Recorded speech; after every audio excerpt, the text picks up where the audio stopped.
Women over 40, now is the time you should be living life to the fullest. And here are the 5 supplements that'll help you do that. I'm Steve Hoffert, a wellness trained pharmacist, and women over 40 that want to live a happy, healthy, long life, follow us.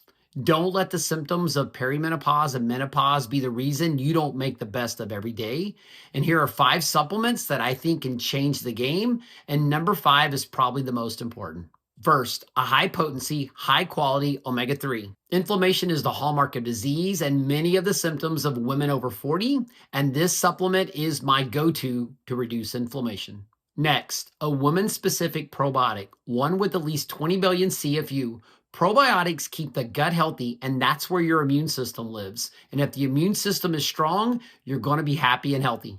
Third, optimize vitamin D. This fat-soluble vitamin, i.e. prohormone, plays a role in about 300 body processes, and these processes tend to be sluggish as you get older, and thus optimal vitamin D levels can play a huge impact and help and improve your health.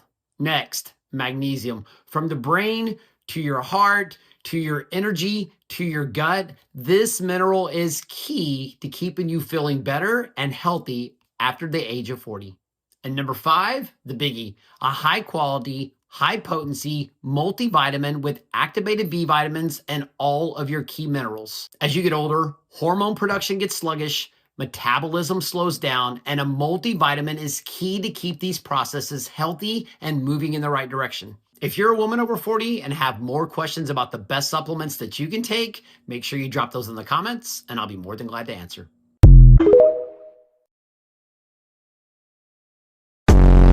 Squeeze lemon on cucumber and see what happens. Pharmacies don't want you to know this. This is the secret that pharmacies don't want you to discover. A detox bomb with just 3 ingredients that can transform your health. The recipe is simple, but the power is immense. Start with half a cucumber, the ultimate moisturizer. Add ginger, the anti-inflammatory warrior, and squeeze in a whole lemon, the king of detoxification. Add pure water and blend everything in a blender. You're creating a true wellness potion. What you have in your hands is not just a juice. It is the key to reducing bloating in record time, cleaning your kidneys like never before, making your skin so luminous that people will ask what your secret is, and boosting your metabolism to burn everything that's no good.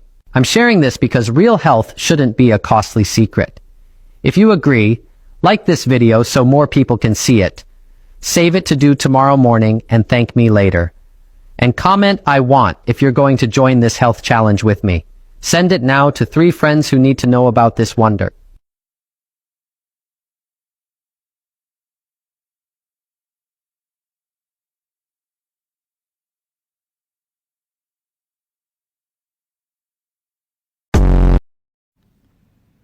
Two supplements you need in your life if you are trying to lower your cortisol. Signs of high cortisol include running anxious, having insomnia, wake at 3 a.m., digestion issues, stomach bloating, angry, snappy, cranky, overwhelmed all the time. Those are signs of high cortisol and your central nervous system being out of balance. So in 2024, instead of spending money on gyms, memberships, diets, weight loss, all the things that are actually just band-aids and not getting to the root of the problem, we're gonna focus on lowering cortisol, which is your stress hormone. So it's gonna help you have less bloat, less fatigue, less brain fog. It's going to help you lower that anxiety that you've been living with on the daily. My name is Shannon Boyle. I'm a holistic health coach, and I actually specialize in mental wellness, specifically around lowering cortisol and reducing anxiety, because I had suffered from it for so many years as symptoms of my PTSD back in my 30s.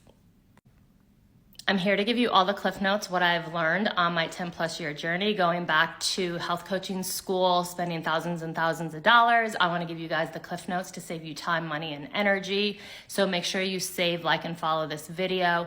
So the first step of the protocol is using probiotics that are specifically strained to reduce stress and anxiety. Probiotics are healthy bacteria that are in your gut that are going to help lower the stress hormones. At the same time, it's going to help increase your feel-good, happy hormones, serotonin, dopamine, GABA.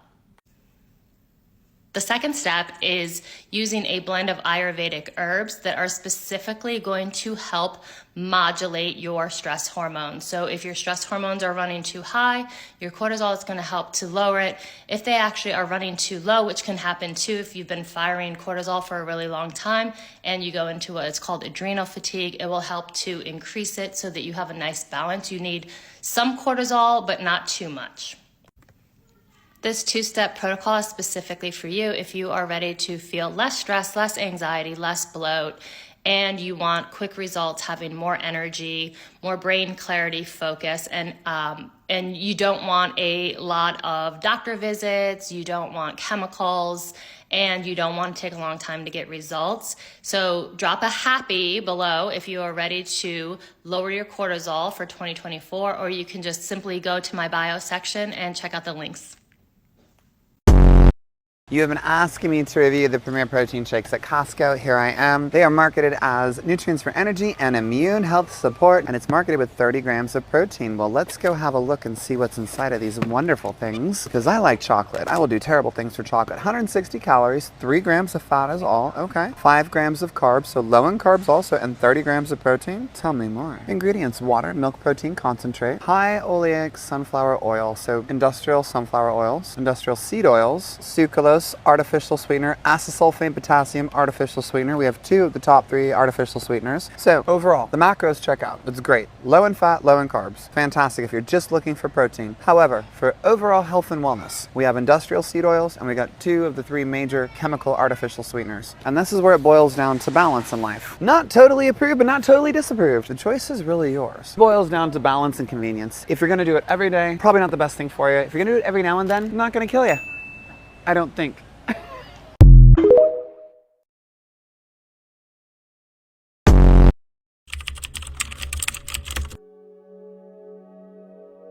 Most people think health checkups are always a good idea. But what if I told you that after a certain age, some of them could actually put your life at risk? It sounds strange, I know. But the truth is, not all screenings and tests are harmless. In fact, some of the most common checkups offered to older adults may lead to false alarms, unnecessary stress, and dangerous procedures.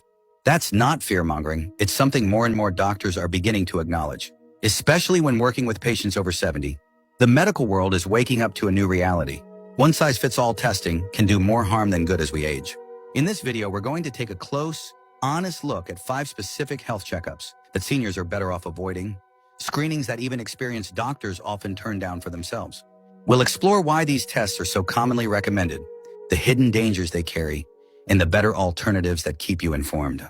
Without putting you at risk, you deserve medical care that respects your age, your body, and your quality of life. If you're someone who cares deeply about your health, but also wants to avoid being overtreated, over-medicated, or overwhelmed by today's healthcare system, this video is for you. We're not here to scare you. We're here to empower you with knowledge, confidence, and a clearer picture of what truly supports your health after 70. Let's begin. Number 1, the colonoscopy trap. Colonoscopy has long been considered a gold standard in preventing colon cancer. But after age 70, especially in people without symptoms or family history, this test can quietly become more harmful than helpful. What was once a life-saving screening in your 50s or 60s can, past a certain point, turn into a source of unnecessary risk, stress, and even hospitalization. Why? Because the procedure itself is no small matter. It involves full bowel prep, sedation, and the insertion of a scope deep into your intestines. That's taxing enough for a younger adult. But for older adults, the risks go up significantly. The bowel cleansing process alone can cause severe dehydration and electrolyte imbalances, both of which are dangerous in seniors. And the sedatives used during the procedure can linger longer in an older body, leading to confusion, dizziness, and an increased risk of falls. But there's something even more concerning. Many older adults, especially over 75, are subjected to follow-up surgeries or treatments after a colonoscopy finds small polyps that may never have caused harm in the first place. These slow-growing abnormalities often take 10 to 15 years to develop into anything serious. And for someone in their 70s or 80s, those years may never come into play. Yet the discovery creates fear. It sets off a chain of procedures, biopsies, repeat scopes, even partial bowel removals, all in the name of prevention. But when the risks of these interventions outweigh the benefit, prevention becomes harm. Here's an example I'll never forget. A friend of mine named George, 82 years old, active and sharp as a tack, was talked into getting a routine colonoscopy. even though he hadn't had any digestive issues. During the prep, he became severely dehydrated. After the procedure, he was groggy and confused, fell at home that night, and fractured his hip.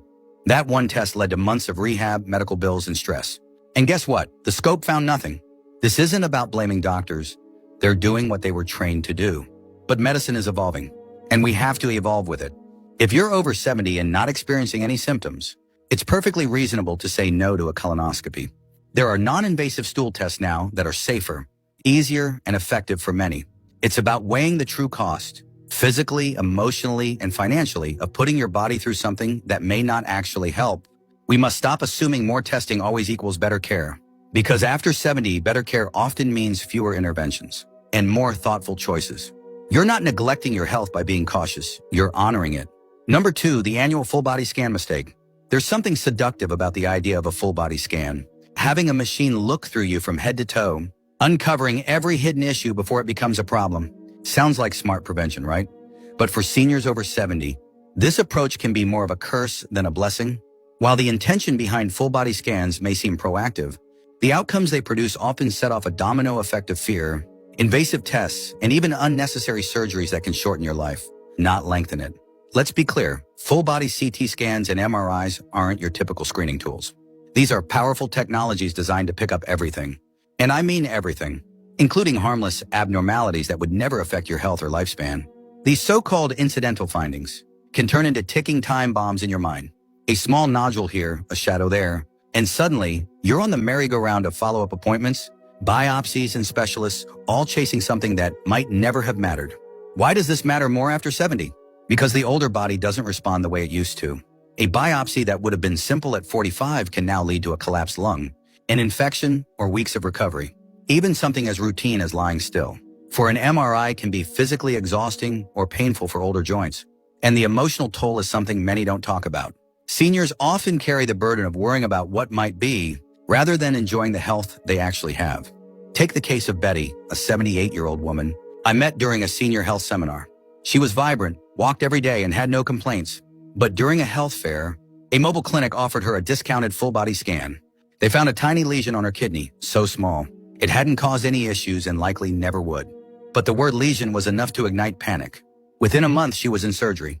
The aftermath, months of recovery, a drop in energy, and lingering complications that never quite went away. All for something that might have remained silent forever. Medically, it's called overdiagnosis. Emotionally, it's called unnecessary fear. And financially, it's draining. Full-body scans are rarely covered by insurance. Unless there's a clear reason, many seniors end up paying out of pocket, thinking they're buying peace of mind. But what they're really buying is a ticket into a system that may never stop testing. But responsibility in this chapter of life looks different. It means trusting your body a little more. It means listening to how you feel, not just what machines say. And it means recognizing that not every shadow on a screen deserves your energy or your fear.